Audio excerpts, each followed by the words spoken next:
Hola a todos, mi nombre es María Paula Lozano Monroy. Y mi nombre es Brian Pino. Somos estudiantes de Administración Pública y en el marco del Seminario de Investigación vamos a realizar el siguiente video, el cual denominamos Video Guía. Lo realizamos con el fin de dar el paso a paso de cómo realizar un proyecto de investigación. Los proyectos de investigación se hacen con base a una hipótesis y lo que se busca en esto es aceptar o rechazar dicha hipótesis por medio del método científico y de la investigación empírica que se recoge a través de, del recorrido del documento. Con base a esto pues vamos a plantear ciertas etapas, ciertos pasos a seguir para que la investigación se conforme y que logre como adecuarse a la metodología. Para poder empezar a emplear el problema, lo que primero tenemos que tener en cuenta es que debemos tener un amplio conocimiento del tema que deseamos investigar. Respecto a esto, pues empezamos, el primer paso es contemplar una problemática y a partir de eso sacar una pregunta-problema. Respecto a eso, pues podemos decir que como tal tenemos una situación actual y una situación deseada. En el margen de estos dos, pues hay como un problema base que encontramos a partir del cual se empieza a formular el trabajo de investigación. Esta pregunta-problema debe ser completa, debe abarcar todos los factores, debe ser breve y debe ser sencilla de entender para que la persona que esté leyendo entienda cuál es el propósito de la investigación. Pero Brian, ¿yo puedo hacer cualquier pregunta o tengo que tener algunos parámetros para poder realizar el planteamiento de mi pregunta? Hay que tener ciertos parámetros. Los principales son, se podrían decir que son la delimitación en el tiempo y la delimitación en el lugar. Por ejemplo, no sé, tal vez tengas algún tema para... pronto algo que está muy sonado últimamente en el país, el paro. Podría saber yo si esta pregunta está bien formulada. ¿Cómo afecta el paro nacional a la economía colombiana? Pues es una pregunta que en principio está bien formulada, pero es una pregunta muy macro, es una pregunta bastante grande. Lo ideal sería como contextualizarla y aterrizarla dependiendo de la ubicación y el sector. Entonces podríamos decir más específicamente algo como cómo el paro nacional ha afectado, la industria del transporte en la ciudad de Bogotá. Contemplamos que hay una problemática, hay un espacio y hay una limitación de tiempo. Entonces la pregunta-problema vendría siendo más completa. Bueno, Brian, pero tengo entendido que dentro de nuestro paso número 1, que es la definición del problema, se encuentran también unos subpasos. Entonces, por favor, cuéntanos cuál es el paso número 1. El paso número 1 es respectivo a los objetivos. Entendemos que todo proceso investigativo va a tener un objetivo general o principal y objetivos específicos. El objetivo principal se relaciona mucho con la positivización del problema, o sea, pasar el problema a aspectos positivos, mientras que los específicos se relacionan más con las causas del problema. El segundo paso es la justificación. ¿Por qué nuestra investigación es importante? ¿Por qué es relevante? ¿Por qué es innovadora? Porque debe ser tenida en cuenta con respecto al proceso investigativo que se lleva en muchas partes del mundo. ¿Para qué lo realizamos?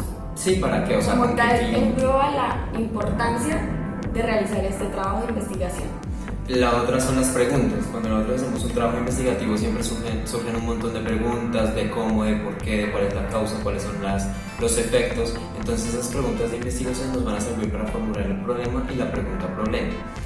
El cuarto aspecto es la viabilidad. Hay muchas personas que se quedan varados porque su proyecto de investigación no es viable. Un ejemplo de eso es, cuando muchos documentos tienen reserva legal, entonces no podemos acceder a ellos tan fácil hasta que, determinado tiempo o con determinadas autorizaciones. Entonces, dicho proceso de investigación puede quedar pausado o incluso puede no ser viable. Y finalmente, pues el último es como ver cuál es el déficit que nuestro proyecto de investigación plantea sanear. Entonces, pues nuestras variables, cuál es el déficit de investigación que hay, qué es lo que le falta complementarlo, nosotros en qué podemos aportarle, a mejorar, la teoría o el conocimiento sobre ese aspecto que vayamos a tocar. Ahora vamos a pasar a describir lo que es el marco teórico y el estado del arte. Estas dos como que mucha gente los confunde y como que no hay una diferenciación entre estas. Entonces, Paula, ¿por qué no nos explicas cuáles son como las principales diferencias y en qué consiste cada una? Bueno, sí. Por un lado, el marco teórico es como una de las etapas más importantes, ya que consiste en la recopilación y el análisis de la teoría con la cual vamos a fundamentar nuestra investigación. Esto, claro está con base en la pregunta.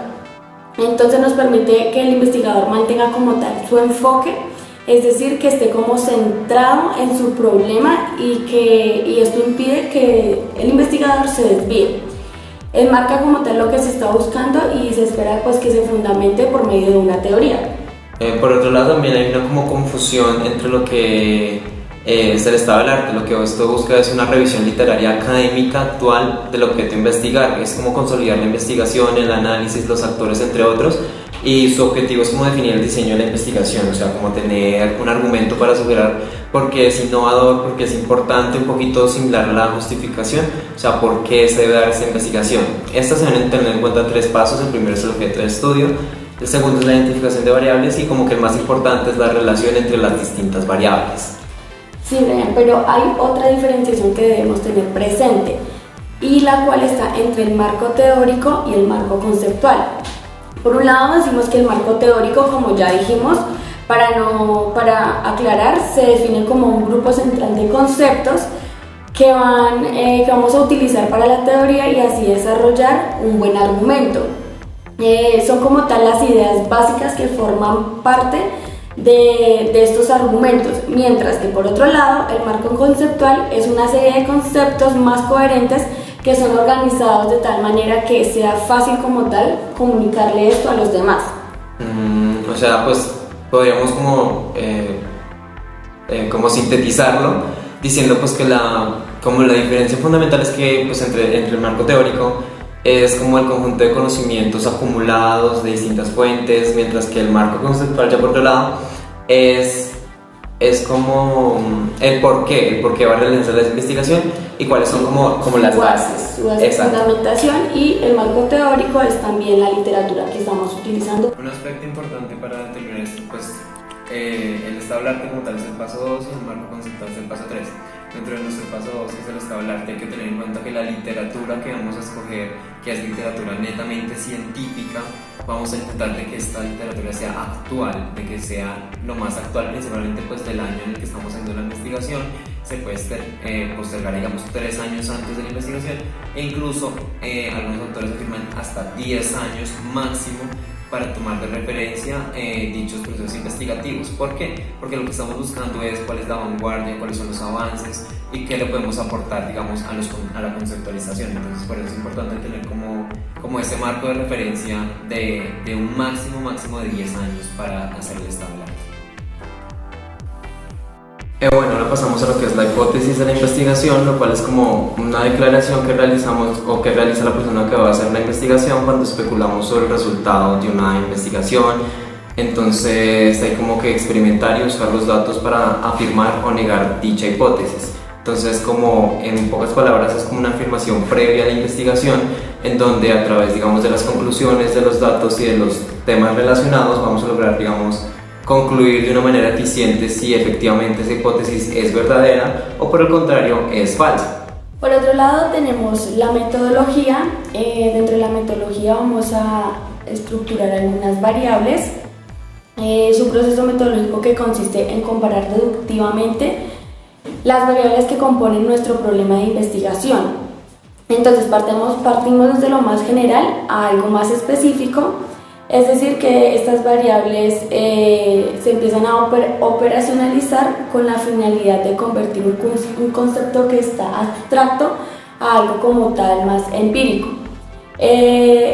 La importancia de la posibilidad de que el investigador tenga la posibilidad de operacionalizar todas estas variables es que ésta ya no va a poder cometer los errores que se cometen comúnmente, porque este proceso de operacionalización lo ayuda a despejar un poco más los conceptos y las variables que está utilizando a lo largo de su investigación.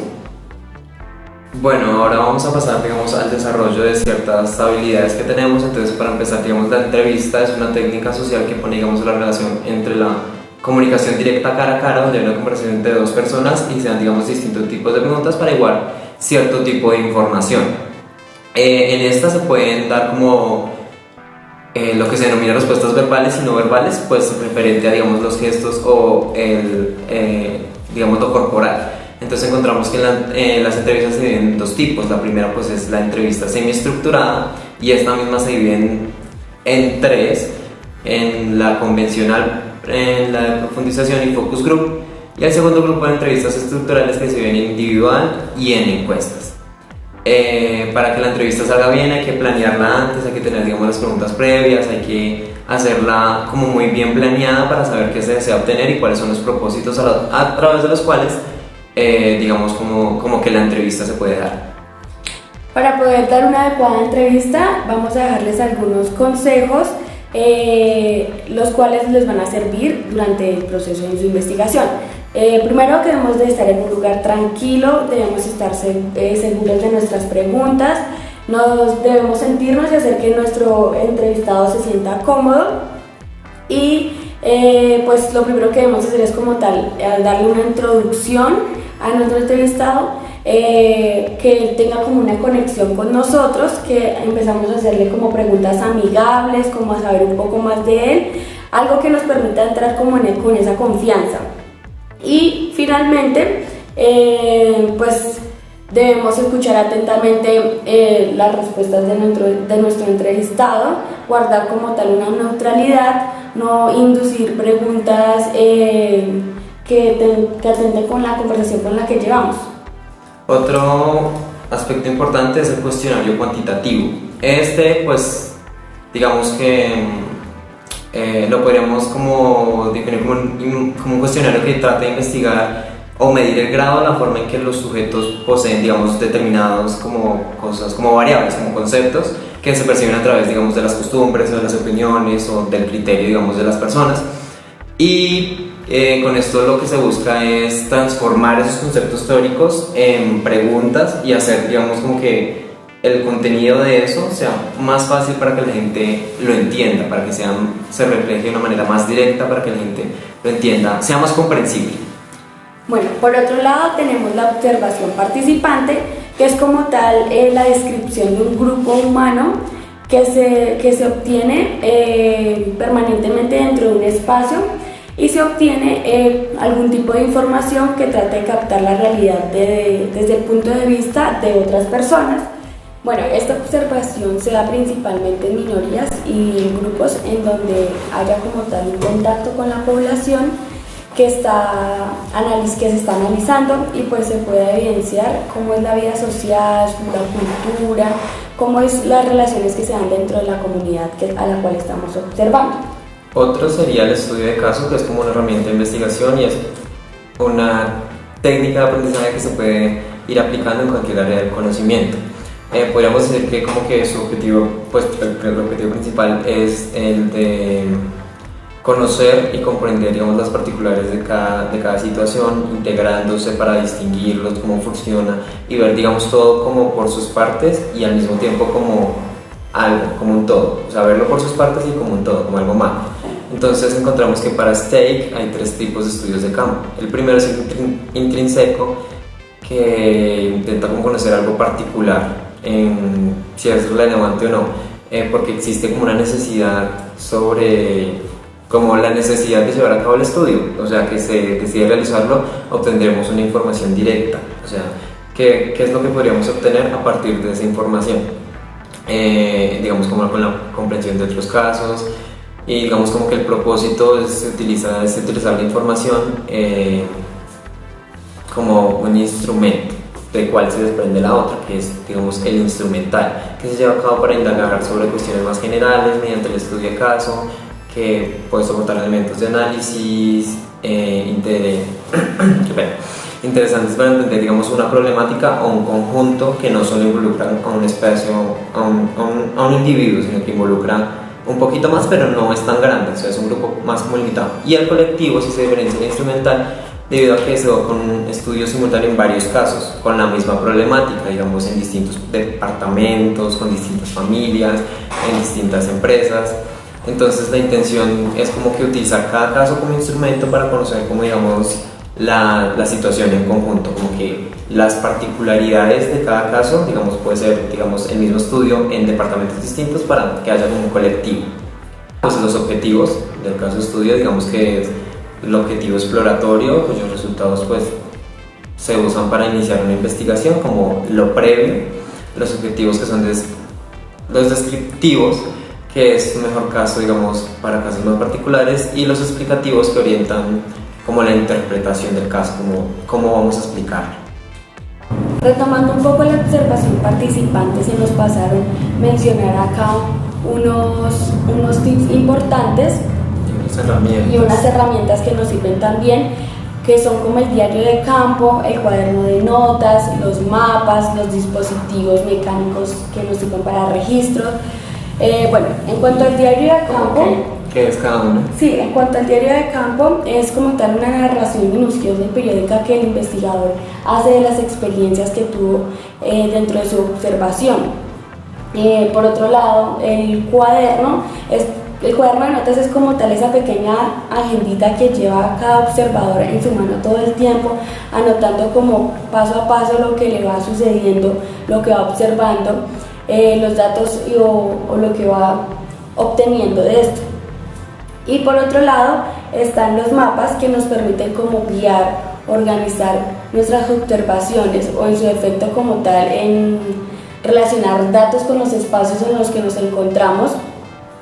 Y por último pues ya están los dispositivos o mecanismos de registros, que en algunos casos como tal se acostumbra a tener un registro sonórico, fotográfico, fílmico, o de diversos aspectos que como tal sean observables. Como cámaras y grabadoras. Exacto. Otro punto que también consideramos dentro de la observación participativa es la etnografía.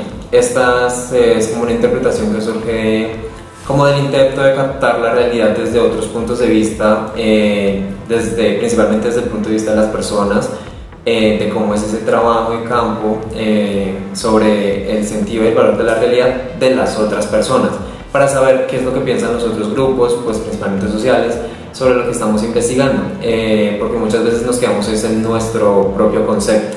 Digamos, un autor a rescatar es Anthony, que en su... no me acuerdo el apellido. Qué pena. Nos dice que es una de las expresiones más ricas de investigación, que nos va a favorecer más y que nos va a aportar más a la investigación desde varios puntos de vista. Por otro lado, un autor que nos pareció importante rescatar para este tema de la etnografía, Brian, es Michael Ambrosino, que en su texto Etnografía y observación participante en la investigación cualitativa, él nos decía que en general se deben utilizar como métodos etnográficos para estudiar los problemas o los comportamientos sociales que no se comprenden con claridad. Eso es como lo que estábamos explicando ahorita nosotros anteriormente.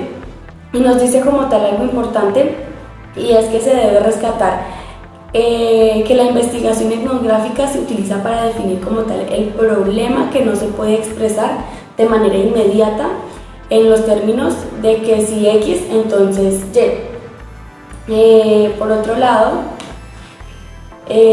o sea, X, Y significa que si pasa algo, entonces pasa aquello. Exacto. Okay. Entonces, ¿podrías hablarnos un poco más de otro autor como Oscar Wilde, en su texto nos dice sobre la historia de la observación participante, de escribirse tomando en cuenta pues el desarrollo de campo y la etnografía como factores importantes. Se ve mucho, digamos, para las comunidades indígenas, es importante. Bueno, para concluir este video, pues estamos pensando en también contarles sobre otros métodos informativos para el análisis de datos, como lo son el SPSS y ATLAS-T. Entonces, el ATLAS-T nos sirve para determinar patrones, para analizar, para correlacionar principalmente conceptos, y también pues es capaz de crear nubes de concepto para determinar las variables pues que como que son más, se repiten o que son más recurrentes dentro de estos análisis. Por otro lado está el SPSS, que es un programa estadístico de ciencias sociales que nos permite analizar varios datos o nos puede determinar la relación existente entre las variables, su correlación, sus grados de significación, y otras utilidades como gráficos, si hay dispersión o cosas por el estilo. Otro aspecto importante de la investigación es el análisis de datos, ya que nos ayuda a tener otra visión y no solo a quedarnos con la que nos brindan los autores o la propia nuestra, sino que nos da unas cifras las cuales podemos analizar y sacar algunas conclusiones o soluciones. El análisis de datos es importante porque muchas veces cuando hacemos una investigación se cruzan, digamos, muchos pensamientos subjetivos o muchas opiniones propias que pueden afectar, digamos, la racionalidad del proyecto de investigación. Entonces, el análisis de datos lo que nos quiere hacer como entender es que según pues de la manera en que se haga el análisis se pueden descubrir ciertas cosas, se pueden llegar a ciertas conclusiones que pueden ir en contra o en pro de la hipótesis que se plantea desde el principio de la investigación. En este caso vamos a analizar la ejecución presupuestal de la Escuela Superior de Administración Pública en la sede central. Entonces tenemos 3 bases de datos, que son estas 3, cada una de un respectivo año, 2016, 2017 y 2018. Entonces lo que vamos a hacer es comparar las 3 para analizar la ejecución presupuestal de los respectivos años. Entonces, ¿qué rubros podríamos encontrar acá? Bueno, podemos encontrar las cuentas, las subcuentas, los objetivos, fuentes, la descripción, las apropiaciones iniciales, la apropiación vigente, el CDP y los pagos. Esa es una de las importantes. Entonces, como son 3 bases de datos apartes, vamos a usar las herramientas de Excel para lograr consolidar una sola Base de datos. Una sola base de datos. Entonces, lo primero que vamos a hacer es arreglar la base de datos.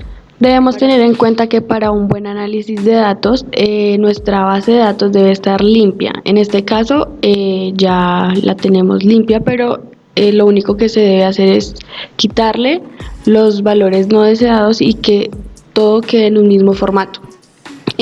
Para estos errores que nos aparecen a continuación, lo que tenemos que hacer es seleccionar la celda, darle buscar y seleccionar y darle reemplazar con lo que deseemos que sea pertinente para que no nos vaya a generar ningún error luego con las funciones que vamos a utilizar.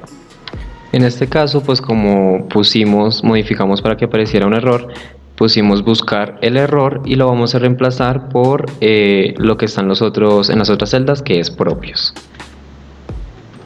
Y así lo que va a hacer, como seleccionamos una columna, lo que va a hacer es cambiar todos los errores por propios en esa columna.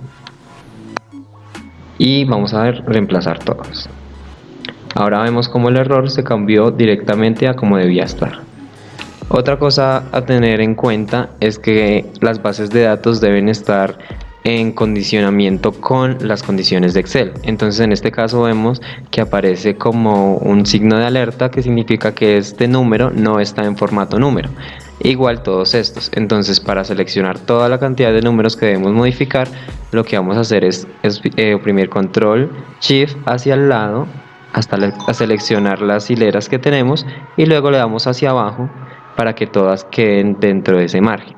Le vamos a dar donde dice el signo de advertencia y le vamos a dar en convertir a número. Ya la base de datos automáticamente pasa los valores a formato número y ya podemos empezar a modificarla. Podemos ver este error también en esta hilera. Entonces vamos a hacer lo mismo, Control Shift hacia abajo, le vamos a dar donde dice el error y le vamos a dar convertir número. Acá hay unos datos que no aparecen en unas, pero pues que en otras sí. Acá. Y le vamos a dar convertir a número también.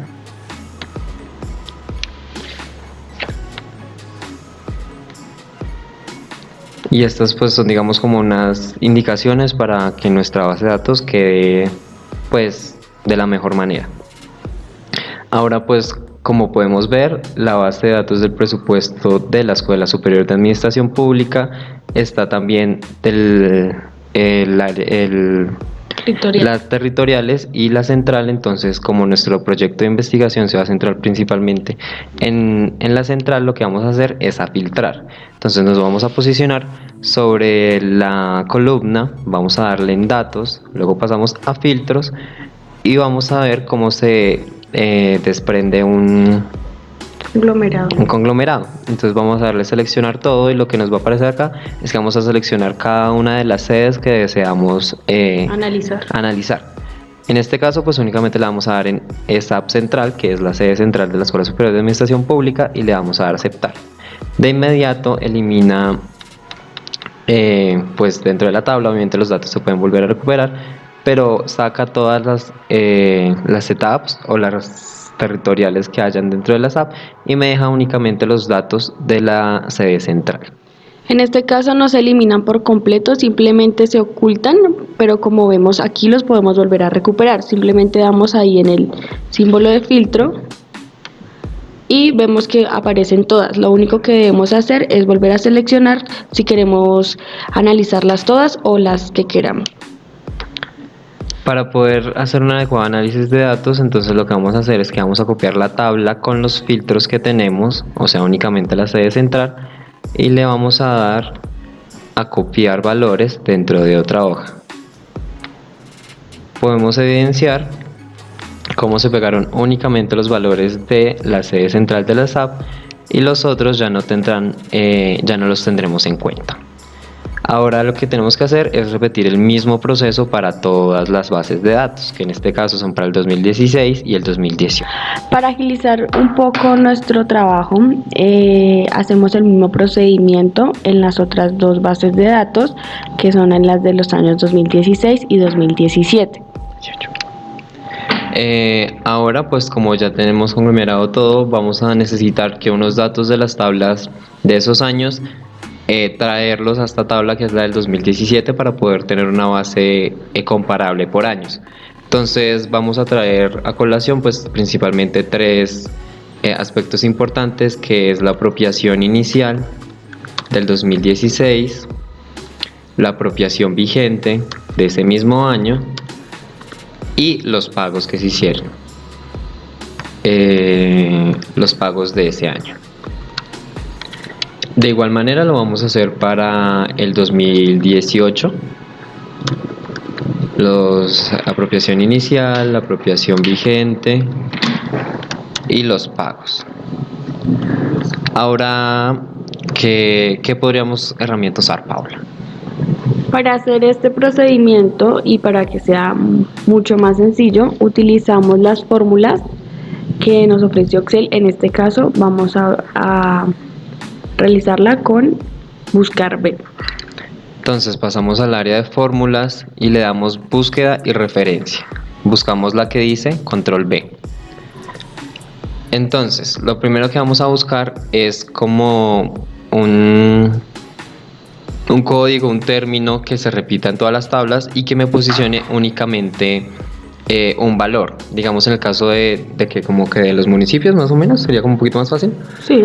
Porque pues cada municipio tiene un código DANE, entonces la mayoría de las bases de datos tienen ese mismo código, entonces para pasarlas a otras es más fácil por este medio, ya que está en común en todas las bases de datos. Entonces pues tenemos que encontrar uno que sea común a todas las bases de datos, entonces vamos a hacerlo por rubro para ver la asignación. Entonces lo que vamos a poner en valor buscado es el primer valor de los rubros, ahí va a tomar automáticamente toda esa hilera. Para la matriz buscada vamos a pasar a la matriz pues de los años que tenemos, entonces pasamos a la del 2016 y seleccionamos desde donde está el rubro sin tomar en cuenta, digamos, el encabezado. Entonces seleccionamos todo, le damos control shift hacia abajo y entonces ahora lo que procede en el indicador columna. El indicador columna vamos a volver a la misma base de datos que seleccionamos y vamos a seleccionar el primer valor, que en este caso es apropiación inicial. Vamos a empezar a contar desde el que tomamos la tabla, en este caso es el valor del rubro, empezar a contar cuántas columnas, cuál es el número de la columna que corresponde El valor que queremos buscar. Entonces sería 1, 2, 3, 4, 5, 6, 7, 8, 9, 10, 11, 12, 13, 14, 14, 15. Entonces ponemos valor 15 y en el rango ponemos falso o 0. Cualquiera de los dos está bien.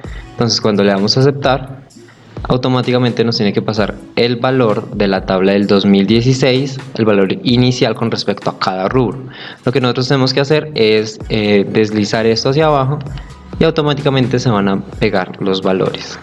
Ya acá pues por medio de la herramienta logramos conglomerar, digamos, los 3 aspectos importantes de cada uno de los años y ya tenemos, digamos, como nuestra base de datos consolidada. Pues es un ejemplo obviamente muy pequeño y muy corto, pero pues básicamente así es como se podría tratar una base de datos más grande. Con este conglomerado ya podemos empezar a hacer nuestros análisis y cómo esto nos puede ayudar para nuestro trabajo de investigación. Otra herramienta importante que encontramos en el Excel es las tablas dinámicas. Las tablas dinámicas, que en este caso nos sirven para poder clasificar más la información y tener los datos más precisos con los que queremos contar. Para emplear esta herramienta nos vamos en el menú a insertar, le damos tabla dinámica e inmediatamente se selecciona toda la base de datos, le damos aceptar. Aquí a continuación nos aparece ya como tal insertada la tabla dinámica y a mano derecha encontramos los campos que esta contiene. Vamos a empezar a clasificar en estos cuadritos que son filtros, columnas, filas y valores los datos que nosotros consideramos relevantes para hacer un adecuado análisis. En este caso nosotros vamos a empezar con el rubro, lo seleccionamos y lo arrastramos hasta las filas. Ahí vemos cómo se va creando nuestra tabla. Luego vamos a utilizar la apropiación inicial del 2016 y lo vamos a poner en la casilla de valores para que nos vaya apareciendo el valor asignado para cada rubro en este respectivo año. Así hacemos lo siguiente con el 2017 y con el 2018. Ahí vemos que en la cuenta de apropiación inicial para el 2016 y para el 2018 nos aparecen 1. Esto sucede porque en la casilla de valores tenemos que dejar estas variables con suma. Lo que hacemos es darle clic izquierdo, le damos cambiar el campo y lo pasamos a suma. Y aquí ya nos empiezan a aparecer los valores. Hacemos esta misma operación para el año 2018. Uno de los temas más importantes en la tabla dinámica es que podemos conglomerar información. Por ejemplo, acá podemos analizar cómo ha crecido o decrecido el presupuesto inicial de la Escuela Superior de Administración Pública sede central con respecto a este rubro. Bueno, por otro lado, tenemos unos tips que son importantes a la hora de darle como tal forma a nuestro trabajo de investigación. Estamos hablando de la bibliografía, las citas y la tabla de contenido. Tenemos esta cita que sacamos de la revista Polémica, es en una edición del 2011 de la Escuela Superior de Administración Pública. Entonces lo que vamos a hacer es, nos vamos a ir directamente a referencias y de ahí nos vamos a ir al botoncito que dice insertar citas. De ahí le vamos a decir en agregar nueva fuente. Entonces lo primero que nos va a pedir es qué tipo de fuente bibliográfica es. Para eso vamos a poner artículo de revista. Automáticamente nos actualiza y lo primero que nos pide es el autor, que en este caso es Edgar Andrés Abella. El título de la revista o del documento es Elementos para entender y explorar la apuesta colombiana por la competitividad. En el nombre de la revista ponemos, como ya se había mencionado, revista Polémica.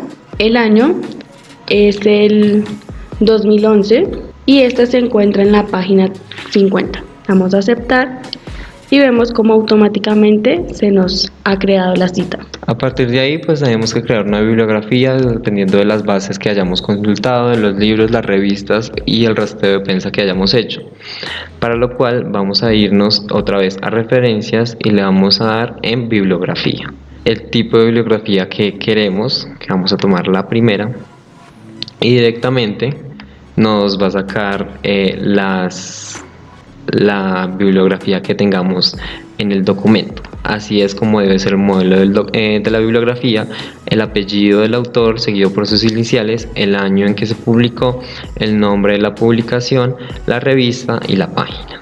Bueno, como hablábamos anteriormente de las citas, de la bibliografía, ahora vamos a pasar a la formulación de la tabla de contenido. Para esto necesitamos pues el texto. Nosotros vamos a utilizar un texto que ya teníamos aquí adelantado y vamos a enseñarles cómo Word nos ayuda a hacer nuestra tabla de contenido en unos simples pasos. Lo primero que debemos hacer es definir cuáles van a ser títulos y cuáles van a ser subtítulos, ya que esto va a repercutir en nuestra tabla de contenido. En nuestro ejemplo vamos a tomar 5 títulos, que es la formulación del problema, los objetivos, marco teórico, estado del arte y bibliografía, y los otros serán subtítulos. En primer lugar, lo que debemos hacer es irnos directamente acá a esta parte donde dice título, le damos clic izquierdo y le damos en modificar. De este sentido ya podemos nosotros elegir el tipo de letra, el tamaño de letra que queremos tener, o si queremos ponerle negrilla, incluso el color. Ya automáticamente esta queda guardada y tú cada vez que quieras poner un título simplemente seleccionas y das clic en el título 1. Automáticamente queda formulado como un título. Respecto a esto vamos a hacerlo en los otros títulos. Por otro lado, para tener los subtítulos, de igual manera seleccionamos la opción que dice subtítulo, seleccionamos cuál va a ser nuestro primer subtítulo y le damos a dar clic izquierdo en modificar. En este caso va a ser un tipo de letra más pequeña, va a tener negrilla y cursiva y el color va a ser rojo, por ejemplo. Entonces ya seleccionado, le damos en el subtítulo que creamos y directamente lo va a hacer. Ahora nos vamos a ir a insertar y lo que vamos a hacer es irnos a referencias, a tabla de contenidos, nos da las opciones, seleccionamos la primera y listo. Nos queda formulado con número de página, subtítulos, toda nuestra investigación. Pues finalmente queremos decirles que pues algo muy esencial dentro de los proyectos de investigación son las conclusiones, que deben ir como a la par con los objetivos, tanto en general como los específicos, y deben ser claros y concisos y deben como decir cuál fue el resultado, digamos, de la hipótesis, qué concluye de tu investigación, cómo lo podemos hacer y cómo esta puede, digamos, como fomentar o cómo puede aportarle a otras investigaciones que vendrán pues más adelante. Además, pues debemos decir si la hipótesis que planteamos desde un principio es o no es verdadera y en qué grado o por qué se dan este tipo de cosas. Bueno chicos, hemos llegado al final de nuestro video. Ahora sí llegamos al final. Y espero pues que todos estos consejos y estos tips que les hemos implementado a lo largo de nuestro video les sirvan de mucha utilidad para hacer sus diferentes trabajos y proyectos de investigación.